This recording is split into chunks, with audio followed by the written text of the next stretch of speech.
اعوذ باللہ من الشیطان الرجیم، بسم اللہ الرحمن الرحیم۔ ہم سورہ یوسف کی آیت 93 پر ہیں، اور اس آیت 93 کی وضاحت میں جانے سے پہلے پچھلے اسباق سے متعلق یہ ذہن میں رہنا چاہیے کہ اب تک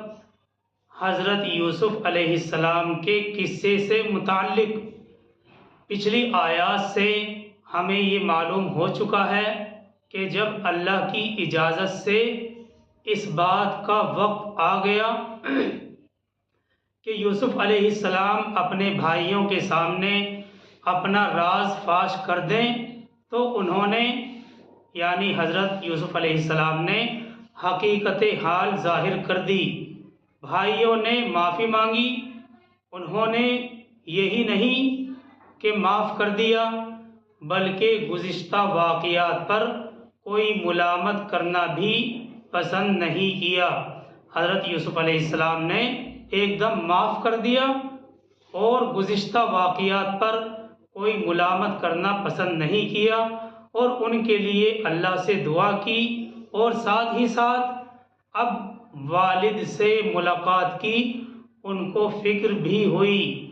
اور حالات کے لحاظ سے یہ مناسب سمجھا کہ والد صاحب ہی مع خاندان کے یہاں تشریف لے آئیں، مگر کیونکہ حضرت یوسف علیہ السلام کو یہ بات معلوم ہو چکی تھی کہ جدائیگی کی وجہ سے ان کی آنکھوں کی بینائی جاتی رہی ہے، ان کی آنکھوں کی روشنی جاتی رہی ہے، اسی لیے سب سے پہلے اس بات کی فکر ہوئی اور اپنے بھائیوں سے کہا۔ کیا کہا؟ اب اگلی آیت 93 میں اس کا ذکر ہے۔ اذهبوا بقمیصی ھذا فالقوہ علی وجہ ابی یأتی بصیرا، تم یہ میری قمیص لے جاؤ اور جا کر اسے میرے والد کے چہرے پر ڈال دو، آپ کی بصارت لوٹ آئے گی۔ اذهبوا بقمیصی ھذا فالقوہ علی وجہ ابی یأتی بصیرا، تم یہ میری قمیص لے جاؤ اور جا کر اسے میرے والد کے چہرے پر ڈال دو، آپ کی بصارت، آپ کی بینائی لوٹ آئے گی۔ وَأْتُونِي بِأَهْلِكُمْ أَجْمَعِينَ، آگے اس آیت میں ہے وَأْتُونِي بِأَهْلِكُمْ أَجْمَعِينَ، اور تم لے آؤ میرے پاس اپنے تمام اہل خانہ کو، اپنے تمام خاندان کو۔ دیکھیے، حضرت یوسف علیہ السلام کے اس کرتے کے بارے میں مفسرین نے لمبی چوڑی بحثیں کی ہیں۔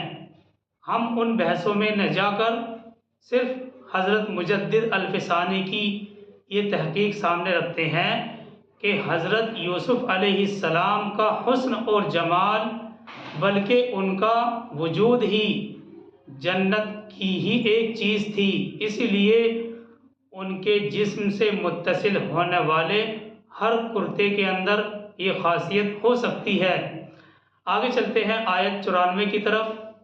وَلَمَّا فَصَلَتِ الْعِيرُ قَالَ أَبُوهُمْ إِنِّي لَأَجِدُ رِيحَ يُوسُفَ لَوْلَا أَن تُفَنِّدُونِ، یہ آیت 94 ہے۔ اور جب قافلہ مصر سے چلا تو ان کے والد نے فرمایا، مجھے یوسف کی خوشبو آ رہی ہے، اگر تم لوگ یہ نہ کہو کہ میں سٹیا گیا ہوں۔ اور جب قافلہ مصر سے چلا تو ان کے والد نے، حالانکہ ان کو اس واقعے کی خبر تک نہیں تھی،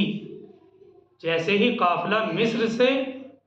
یوسف علیہ السلام کے کرتے کو لے کر چلا تو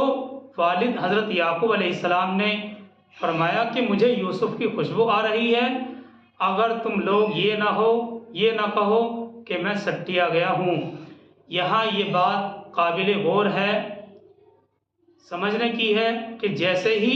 حضرت یوسف علیہ السلام کی قمیص لے کر یہ قافلہ مصر سے چلا، اسی لمحے کنعان میں حضرت یعقوب علیہ السلام کو اپنے بیٹی کی خوشبو پہنچ گئی، مگر اس سے پہلے لمبے عرصے تک آپ نے اپنے بیٹے کی جدائیگی میں رو رو کر اپنی آنکھیں سفید کر لی تھیں مگر یہ خوشبو آپ تک نہیں آئی۔ اس سے یہ بات واضح ہو گئی کہ کوئی نبی ہو یا ولی ہو، کسی معجزہ اور کرامت کا ظہور کسی بھی انسان کا یہ ذاتی کمال نہیں ہے، بلکہ اللہ سبحانہ و تعالیٰ کی یہ خاص عنایت ہے۔ وہ جس کو جس وقت جو علم چاہے عطا فرما دے، اس کے ہاتھوں جو چاہے دکھلا دے، یہ اللہ تعالیٰ کی خاص عنایت ہے۔ تو اس سے یہ بات واضح ہو گئی کہ کوئی بھی نبی ہو یا کوئی ولی، کسی معجزہ اور کرامت کا ظہور کسی بھی انسان کا یہ اپنا ذاتی کمال نہیں ہے، بلکہ یہ اللہ کی خاص عنایت ہے۔ وہ جس کو جس وقت جو علم چاہے عطا فرما دے، اس کے ہاتھوں جو چاہے دکھلا دے، یہ اللہ تعالیٰ کی خاص عنایت ہے۔ مثال کے طور پر ایسے ہی ایک واقعہ مفسرین نے حضرت عمر رضی اللہ تعالیٰ عنہ سے متعلق نقل کیا ہے کہ ایک دفعہ حضرت عمر رضی اللہ عنہ مسجد نبوی میں خطبے کے دوران اللہ سبحانہ و تعالیٰ نے شام کے علاقے میں واقع اس میدان جنگ کا نقشہ دکھلا دیا حضرت عمر کو، جہاں اس وقت اسلامی فوج جنگ کر رہی تھی۔ حضرت عمر رضی اللہ تعالیٰ عنہ کو مسجد نبوی میں خطبے کے دوران اللہ تعالیٰ نے شام کے علاقے میں واقع اس میدان جنگ کا نقشہ دکھلا دیا، جہاں اس وقت اسلامی فوج برسر پیکار تھی، اور حضرت عمر نے فوج کے کمانڈر جن کا نام ساریہ تھا، ان کو ایک جنگی تدبیر اختیار کرنے کے لیے بلند آواز سے تلقین فرمائی، اور ادھر جناب ساریہ نے بھی میدان جنگ میں حضرت عمر کی آواز سنی اور آپ کی ہدایت پر عمل کیا۔ لیکن اس کا مطلب ہرگز یہ نہیں ہے کہ حضرت عمر رضی اللہ تعالیٰ عنہ کو اس بات کا اختیار تھا، بلکہ یہ تو اللہ کی ایک خاص عنایت ہے، جو اللہ جب چاہتا ہے، جس وقت چاہتا ہے، کسی کو بھی یہ علم عطا فرما دیتا ہے۔ تو یہ حضرت یعقوب علیہ السلام کو یوسف علیہ السلام کی خوشبو کو آنا، یہ بھی اللہ تعالیٰ کی ایک خاص عنایت تھی۔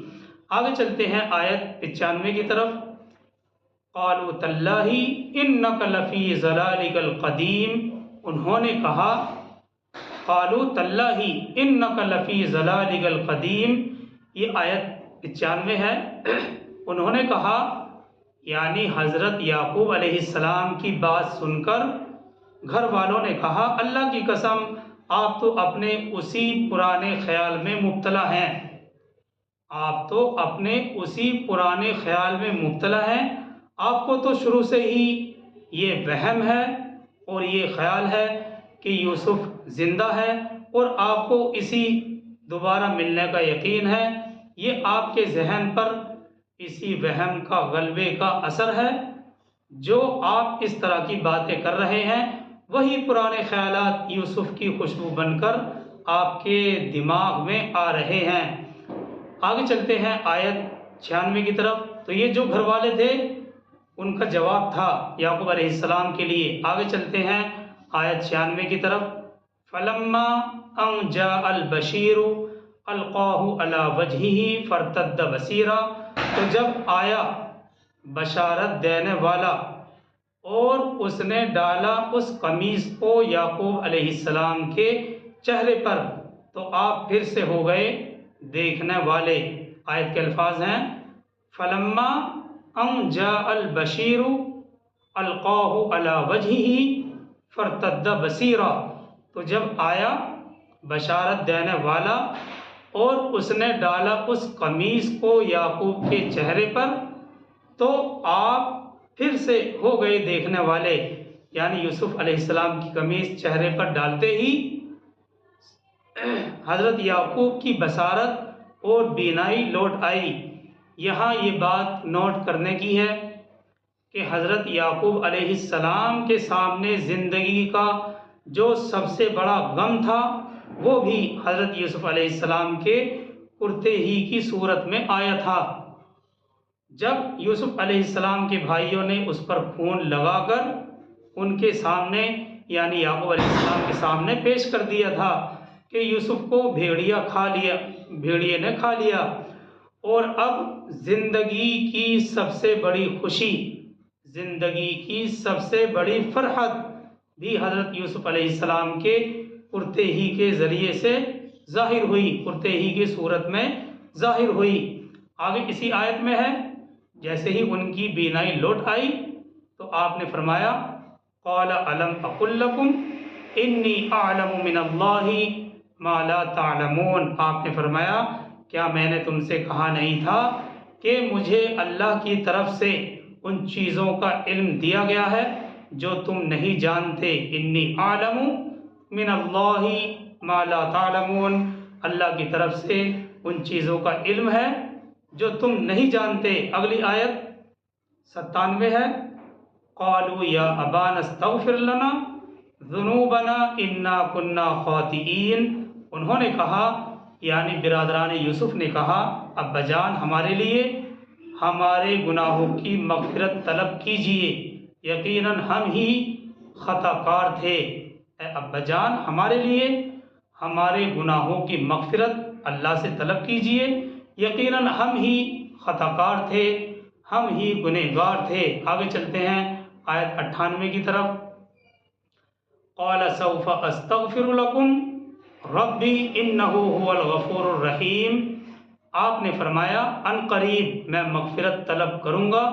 تمہارے لیے اپنے رب سے، یقیناً وہی ہے بخشنے والا بہت رحم کرنے والا۔ قال سوف استغفر لکم ربی، آپ نے فرمایا ان قریب میں مغفرت طلب کروں گا تمہارے لیے اپنے رب سے، یقیناً وہی ہے بخشنے والا بہت رحم کرنے والا۔ دیکھیے یہاں اس آیت میں حضرت یعقوب علیہ السلام نے فوراً ہی دعا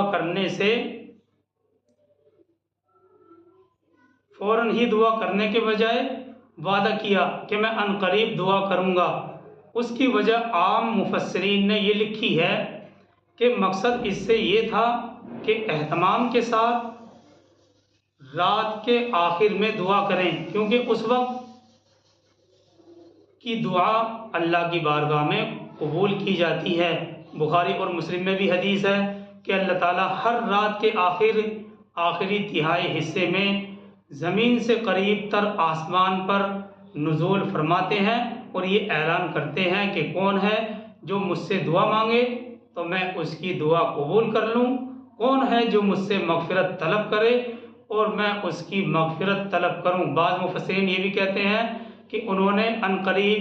دعا کرنے کا وعدہ اس لیے کیا کہ وہ تحقیق کرنا چاہتے تھے کہ پہلے یوسف کے پاس جا کر معاملات اور حالات کی تحقیق کریں گے۔ بہرحال آگے چلتے ہیں آیت 99 کی طرف، فلما دخلوا علی یوسف آویٰ الیہ ابویہ، پھر جب وہ سب کے سب حضرت یوسف علیہ السلام کے پاس پہنچ گئے تو انہوں نے جگہ دی اپنے پاس اپنے والدین کو۔ فلما دخلوا علی یوسف آویٰ الیہ ابویہ، پھر جب وہ سب کے سب یعنی حضرت یعقوب علیہ السلام ماں خاندان کے سب یوسف کے پاس پہنچ گئے تو حضرت یوسف علیہ السلام نے انہیں جگہ دی اپنے والدین کو اپنے پاس ٹھہرایا، یعنی کنعان سے چل کر بنی اسرائیل کا یہ پورا خاندان جب یوسف علیہ السلام کے پاس مصر پہنچا تو آپ نے خصوصی اعزاز کے ساتھ ان کا استقبال کیا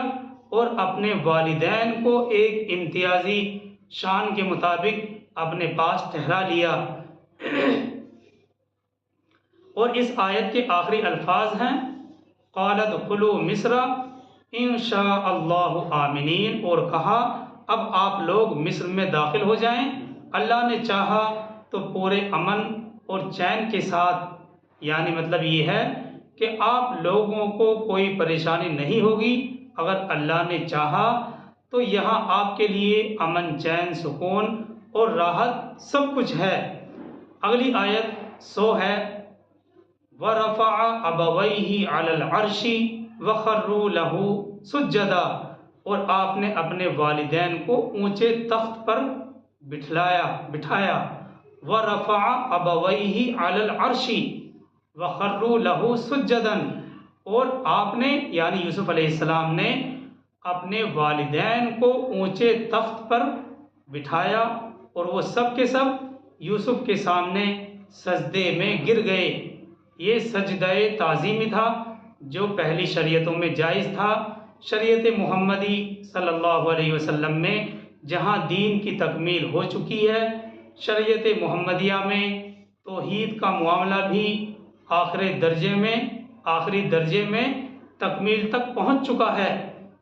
چنانچہ یہ سجدہ تعظیمی اب حرام مطلق ہے۔ جو لوگ اپنے بزرگوں، قبروں وغیرہ کو سجدہ کرتے ہیں وہ صریح طور پر شرک کا ارتکاب کرتے ہیں۔ جی ہاں، پچھلے انبیاء کے حالات اور واقعات سے آج کے لیے کوئی دلیل اخذ کر لینا، کوئی دلیل بنا لینا، یہ قطعاً درست نہیں ہے۔ آگے اسی آیت میں ہے، وَقَالَ يَا أَبَتِ هَذَا تَأْوِيلُ رُؤْيَايَ مِن قَبْلُ، اور یوسف علیہ السلام نے کہا، ابا جان یہ ہے تعبیر اس خواب کی جو میں نے بچپن میں دیکھا تھا۔ حضرت یوسف علیہ السلام کے اس خواب کا ذکر ہم سورہ کے شروع میں آیت نمبر 4 میں پڑھ چکے ہیں۔ 11 ستارے اور سورج اور چاند مجھے سجدہ کر رہے ہیں،